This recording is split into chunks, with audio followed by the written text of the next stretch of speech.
backwards in time to seek out the identity of those who penned the Bible's first immortal words.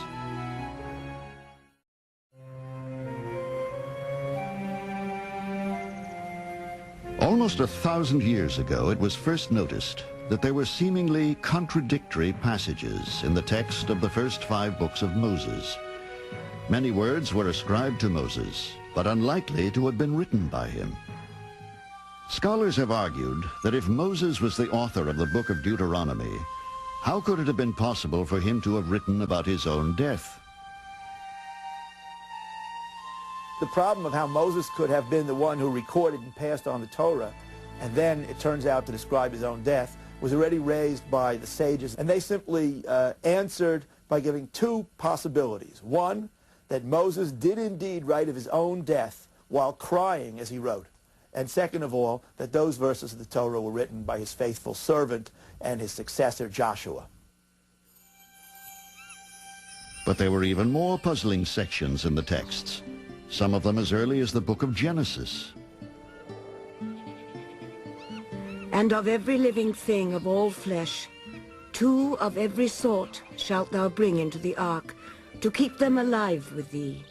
They shall be male and female. Genesis 6:19.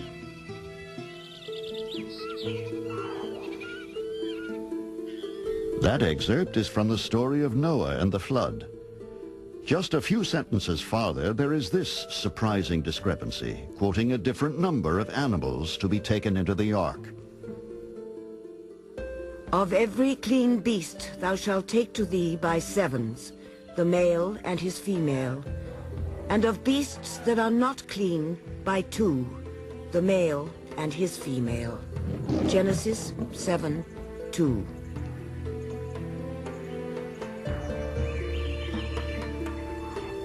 Was it 2 of each kind of animal, or 7 of each clean animal? The texts contain other oddities. There are numerous examples of the same story told twice, sometimes with conflicting details. Scholars have long referred to these as doublets. There are 2 separate accounts of the creation of the world, 2 versions of the covenant made between God and the patriarch Abraham, and even 2 distinct versions of Moses obtaining water from a rock at a place called Meribah during the Exodus. In most instances of these so-called doublets, the 2 versions of the story each referred to God by a different name. In the Hebrew text, sometimes the deity is referred to as Elohim, the usual Hebrew reference to God. But in the alternative version, the term used is often Yahweh or Lord.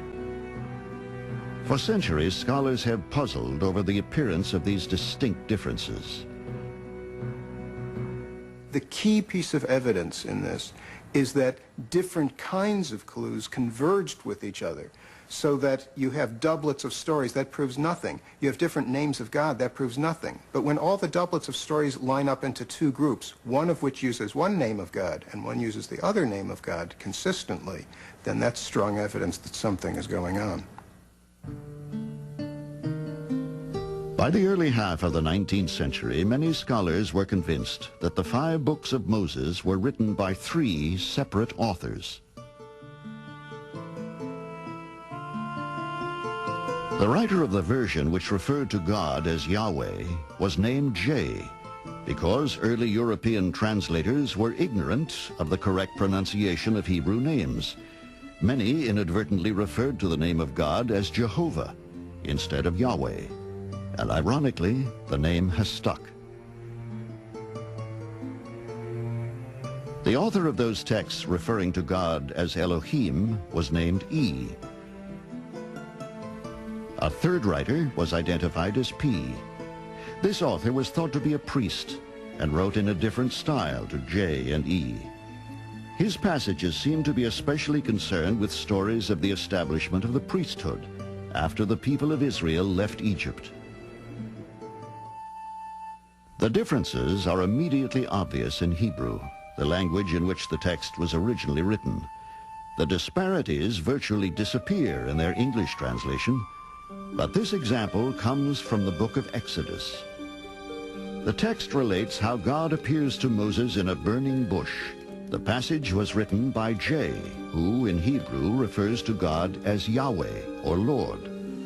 When the E writer discusses Moses confronting the burning bush, the name used for the deity is now only Elohim, God.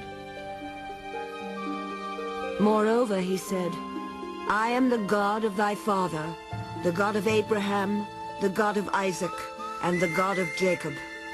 And Moses hid his face, for he was afraid to look upon God. Exodus 3:6.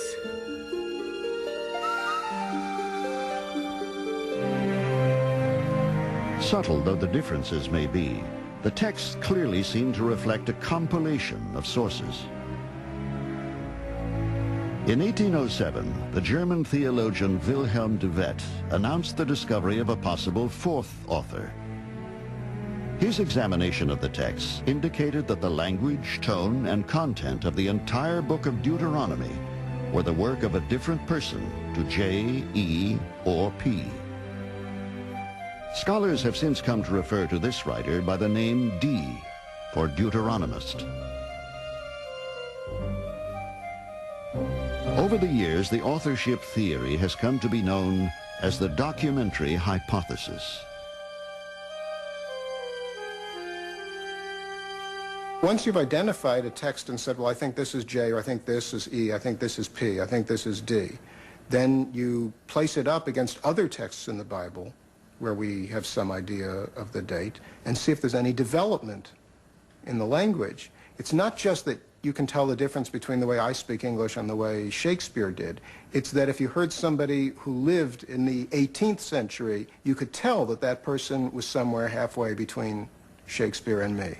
So you can see the stages of biblical Hebrew in growth.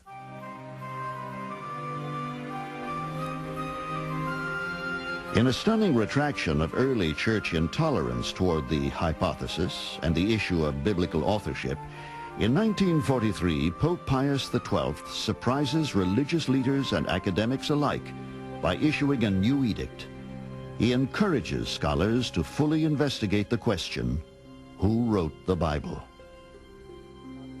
Disciples and said, take this, all of you, and drink from it. The directive was heralded as a Magna Carta for biblical study, initiating unprecedented research into the origins of the Holy Book.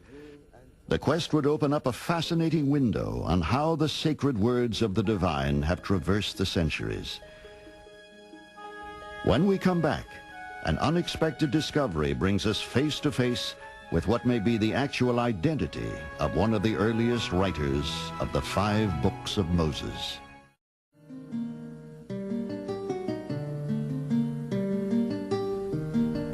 The Bible is the central pillar upon which much of Western civilization has been built. For untold centuries, it has served as one of humanity's principal guiding beacons. Yet its very origins are now being called into question. The search for answers concerning its authorship may seem circuitous, but it will bring us into direct contact with the signature of a man who may have written at least one of the 5 books of Moses. Our quest must go back some 35 centuries, to the time when the people of Israel approached the borders of the Promised Land. After decades of wandering, the Hebrews eventually crossed the River Jordan and settled in Canaan.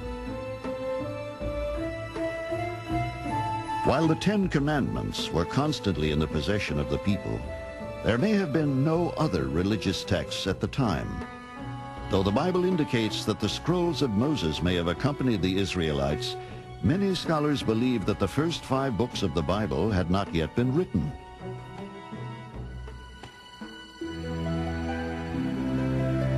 After the advent of the monarchy, in about 1000 before the Common Era, King David eventually becomes ruler and establishes his new capital at Jerusalem.